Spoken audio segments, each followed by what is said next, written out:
Hello friends, welcome to Kalai's kitchen. வாங்க இன்னைக்கு நம்ம சேனல்ல மூலிகை ரசம் செய்யலாம். இது சளி, காய்ச்சல், உடம்பு வலிக்கெல்லாம் ரொம்ப நல்லது. ரொம்ப ஹெல்த்தியானது கூட. இதெல்லாம் அடிக்கடி நம்ம செஞ்சு குடிச்சோம்னா ரொம்ப நல்லது. உடம்பு பலமா இருக்கும். இதுக்கு ஃபர்ஸ்ட் கற்பூரவள்ளி இலை எடுத்துக்கலாம். இது வந்து எங்க வீட்டு செடியில விட்டது. இந்த அளவுக்கு நான் எடுத்துர்க்கேன். இது கூட தூதுவளை எடுத்துக்கலாம். இதுதான் தூதுவளை செடி, முள்ளு முள்ளா இருக்கும். பார்த்து கட் பண்ணணும்.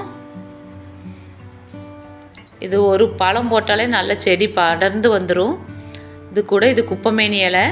இது ரோட்டு ஓரங்களையே கிடைக்கும். இது ஒரு செடி எடுத்துக்கலாம். துளசி எடுத்துருக்கேன். கொஞ்சமாக துளசி எடுத்துக்கலாம். அது கூட கொஞ்சம் கருவேப்பிலை எடுத்துருக்கேன். இது கூட நீங்கள் வெத்தலை, நொச்சி இலை எல்லாம் கூட எடுத்துக்கலாம். வெறும் கற்பூரவள்ளி, தூதுவளையில் தனித்தனியாகவே ரசம் வச்சு குடித்தாலே ரொம்ப நல்லது.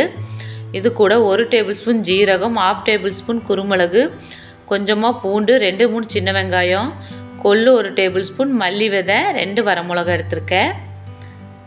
இப்போ இது கூட நம்ம எடுத்து வச்ச தலையெல்லாம் 1 டேபிள் ஸ்பூன் ஆயில் விட்டு நல்லா வதக்கிக்கலாம். இந்த பச்சை வாடை போகிற வரைக்கும் ஒரு 3 நிமிஷம் நல்லா வதக்கிக்கலாம் எண்ணெயில். எல்லாத்தையும் போட்டுக்கலாம். கற்பூரவள்ளி, தூதுவளை, கருவேப்பிலை, குப்பைமேனி இலை எல்லாமே போட்டுக்கலாம். இது கூட ஒரு வெத்தலை இருந்தாலும் போட்டுக்கோங்க. சுக்குட்டி கீரை இருந்தால் கூட போட்டுக்கலாம்.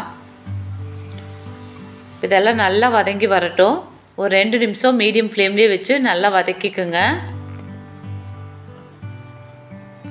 தண்ணி எதுவும் ஆட் பண்ண வேண்டாம். நல்லா வதங்கினதுக்கப்புறம் இதை எடுத்து ஒரு பிளேட்டில் போட்டுக்கலாம். நல்லா ஆறட்டும். அது கூட நம்ம எடுத்து வச்ச மசாலா ஐட்டத்தை எல்லாம் கூட வறுத்துக்கலாம். மறுபடியும் 1 டேபிள் ஸ்பூன் ஆயில் ஆட் பண்ணியிருக்கேன். இது கூட 2-3 சின்ன வெங்காயம், பூண்டு கொஞ்சம் எடுத்திருக்கேன் நான், 2 வரமிளகா, காரத்துக்கு தகுந்த மாதிரி எடுத்துக்கோங்க. இது கூட ஜீரகம், ஒரு 1/2 டேபிள் ஸ்பூன் குருமிளகு, மல்லி, கொள்ளு 1 டேபிள் ஸ்பூன் எடுத்துக்கலாம். கொள்ளெல்லாம் ரொம்ப மெடிசினல் வேல்யூ. இதே மாதிரி கொள்ளு ரசமெல்லாம் செஞ்சு சாப்பிட்டாலும் ரொம்ப நல்லது உடம்புக்கு, சளிக்கெல்லாம். கொஞ்சமாக மஞ்சத்தூள் ஆட் பண்ணிக்கலாம்.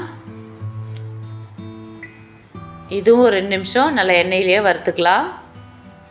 இதெல்லாம் வறுபட்டு வந்துச்சு. இப்போ வறுத்து வச்ச அந்த தலையை எல்லாத்தையும் ஒன்றா போட்டு ஒரு வறுத்துட்டு நம்ம நல்லா அரைச்சிக்கலாம் நைஸாக. பழைய காலத்துலலாம் ஆட்டங்களில் போட்டு அரைப்பாங்க. இப்போ நம்ம எல்லாம் மிக்சியில் தான் அரைக்கிறோம். கல்லில் அரைச்சா ரொம்ப நல்லது. கல் இருக்கிறவங்க அதில் அரைச்சிக்கோங்க. ஆட்டங்களில் ரொம்ப நல்லாயிருக்கும், டேஸ்ட்டாகவும் இருக்கும். இப்போ பாருங்கள், நான் இந்த மாதிரி அரைச்சி எடுத்து வச்சுருக்கேன். இப்போ அதே கடாயிலே 1 டேபிள் ஸ்பூன் ஆயில் ஆட் பண்ணிக்கலாம். 4-5 சின்ன வெங்காயம், கருவேப்பிலை கொஞ்சம் ஆட் பண்ணிக்கிறேன். நான் 1 வரமிளகாய் கிள்ளி போட்டுக்கிறேன். உங்களுக்கு வேணும்னு ஆட் பண்ணிக்கோங்க. ஏன்னா நம்ம ஆல்ரெடி மிளகு போட்டிருக்கோம், வரமிளகா 2 ஆட் பண்ணியிருக்கோம். இப்போ நான் பெருங்காயத்தூள் ஆட் பண்ணிக்கிறேன். 1 வரமிளகா நான் கட் பண்ணி போட்டிருக்கேன். இதெல்லாம் ஒரு வதக்கி விட்டுட்டு நம்ம மிக்சியில் அரைச்சி வச்ச அந்த பேஸ்ட் இது கூட ஆட் பண்ணிக்கலாம். நல்லா தண்ணி மாதிரி ஆட் பண்ணிக்கோங்க. நல்லா மிக்சி கழுவுன தண்ணி, இன்னும் கூட எக்ஸ்ட்ரா தண்ணி ஆட் பண்ணிக்கோங்க. இப்போ நல்லா கலக்கி விட்டு நல்லா ஒரு கொதிக்கட்டும். இது கூட நான் கொஞ்சமாக புளி தண்ணி ஆட் பண்ணிக்கிறேன். நீங்கள் வேணால் ஒரு தக்காளியும் கூட கொஞ்சம் சின்னதாக கரைச்சும் கூட ஆட் பண்ணிக்கோங்க. நான் கொஞ்சமாக புளி தண்ணி ஆட் பண்ணியிருக்கேன். உப்பு ஆட் பண்ணிக்கலாம். உங்கள் காரத்துக்கு தகுந்த மாதிரி உப்பெல்லாம் டேஸ்ட்டுக்கு தகுந்த மாதிரி ஆட் பண்ணிக்கோங்க. இன்னும் கூட தண்ணி வேணும்னு ஆட் பண்ணிக்கோங்க. இது குடிக்கிறதுக்கெல்லாம் ரொம்ப சூப்பராக இருக்கும். சூடாக செஞ்சோடனே ஒரு டம்ளர் நல்லா குடித்தா சளிக்கெல்லாம் ரொம்ப நல்லா கேட்கும். நல்லா சூடான சாதத்தில் கலக்கி சாப்பிட்டா ரொம்ப நல்லாயிருக்கும். இப்போ பாருங்கள், நல்லா கொதிச்சு வருது. நம்ம ஆல்ரெடி வதக்கி தான் அரைச்சிருக்கோம். அதனால் ஒரு கொதிச்சோடனே நம்ம ஆஃப் பண்ணியாச்சு.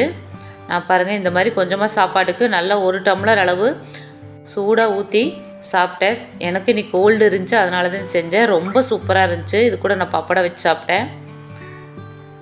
நீங்களும் இதே மாதிரி செஞ்சு பாருங்கள். நான் ஆல்ரெடி கொள்ளு குழம்பு, கொள்ளு ரசம், நாட்டுக்கோழி ரசம் எல்லாம் செஞ்சு காமிச்சேன். தண்ணி குழம்பு, அதுவும் சளிக்கு காய்ச்சலுக்கெல்லாம் ரொம்ப நல்லது.